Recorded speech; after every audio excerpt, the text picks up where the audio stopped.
I'm just going to start this. It's okay if I just start this, right? Hello, everyone. Welcome back to my desk and things and stuff. And didn't you do these already, Zeos? These are those like $850 gold drivered SJY Horizons, aren't they? Aren't they the exact same ones? Yeah. Okay. So here's how this happened. Jeffrey, who's been sending me all the SJY stuff since the beginning of time, and as usual, I'm always here. Check out my headphone. I spend a week and a half with it. I listen to it. I review it. And as soon as the review button stops, he's like, by the way, I changed that headphone entirely. Consistency, man. It's what happens.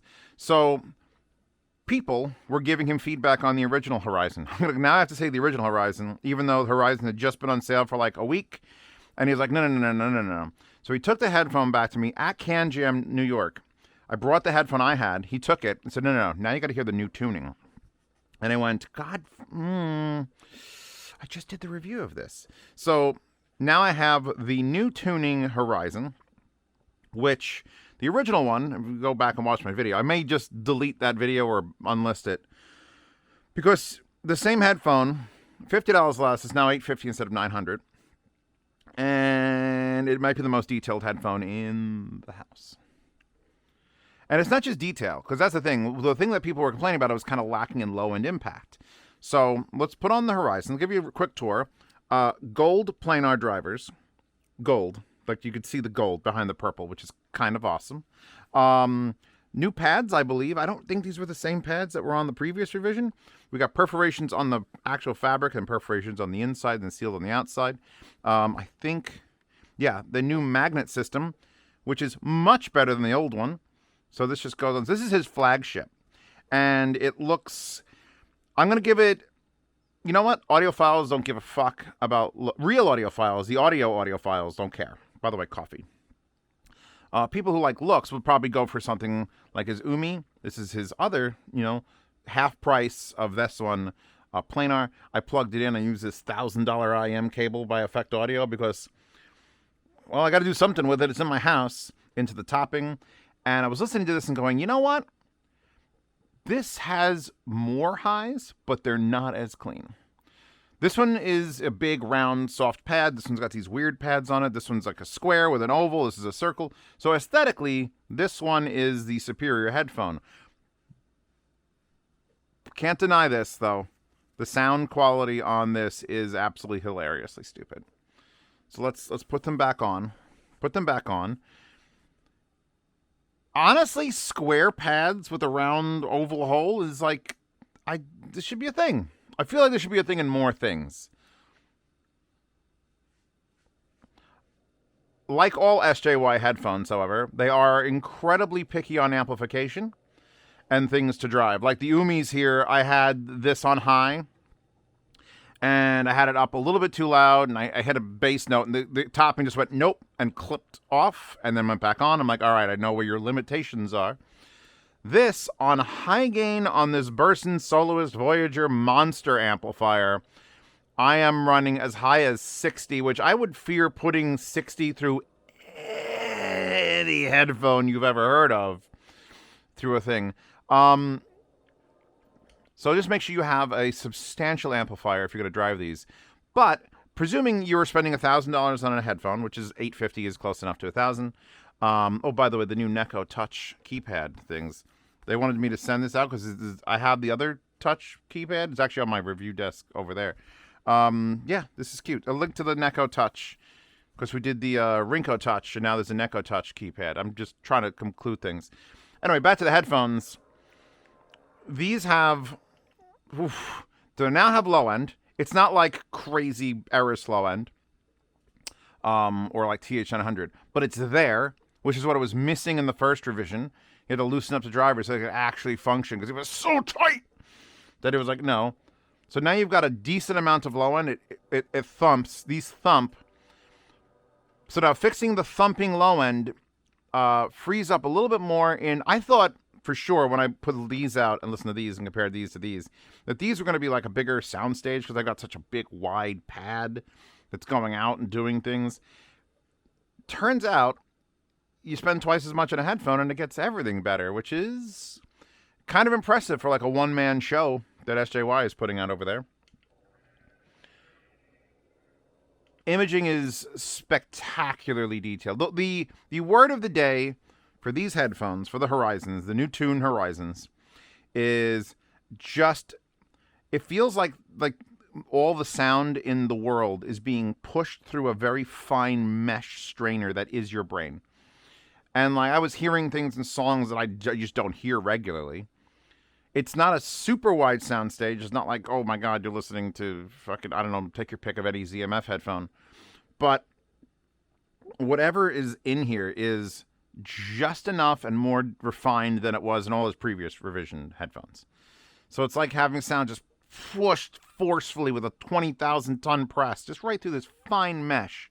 So you hear every little thing that's going on.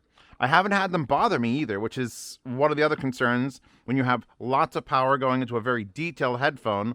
The fear is that you're just going to start bleeding out of your gums, and that never happens. They're really, I mean, this is all metal build here. I again will applaud him for going with the square box with the oval hole and committing to that. The headband has been sorted as far as like build. You get nice, good stops. You get, look, an LNR indicator I can find. You know, it's all good. He's even got the SJY logo stamped there.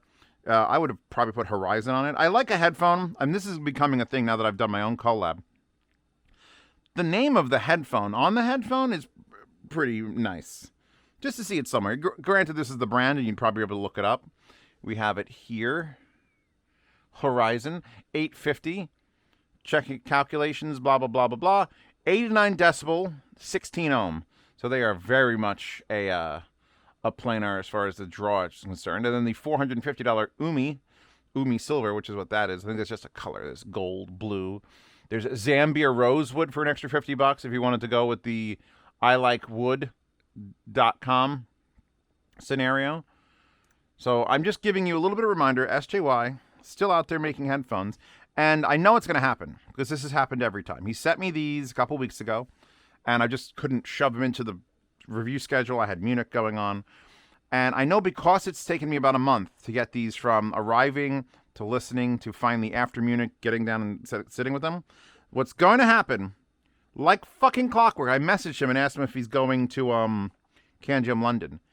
What's going to happen is I'm going to stop this camera, I'm going to download the footage, and as I'm encoding it, he's going to message me and say, by the way, I have a new headphone. It's almost guaranteed. It'll be something else. It'll be called the event. And then you could have the event in the Horizon, and that'll be awesome. Putting these back on, because if you're going to spend $1,000 on a headphone, you got to know what it sounds like. And Zeos loves to tell stories about hot dogs and fucking anime, and it'll be fucking terrible. These headphones kind of make me... They feed to my paranoia of sound. How's that? That's a new statement that Zeos has come out. Because as I'm listening to things, there's so much detail, and it almost like the word pressure wants to come to mind, even though they're very open. I can just hear myself talking through them. It's not like it's a closed back. But we've got so much current running through like this amplifier, and the detail is so impressive that I'm kind of afraid something in the song is just going to go, snap! And my eyes are going to pop out of my skull. These are the I need to hear. Oh, it just did a thing, in fact. What is this track? This is all Call of the Night. This is called Fun and Pain, Happiness and Sadness. Yeah, that's exactly the track I'm scared of. That is just going to do something and it's going to actually startle me. Oh, wow, the low end is just... It's kind of haunting in the background. It's got haunting background low-end ambience. A, the track. B, the headphones accomplishing that.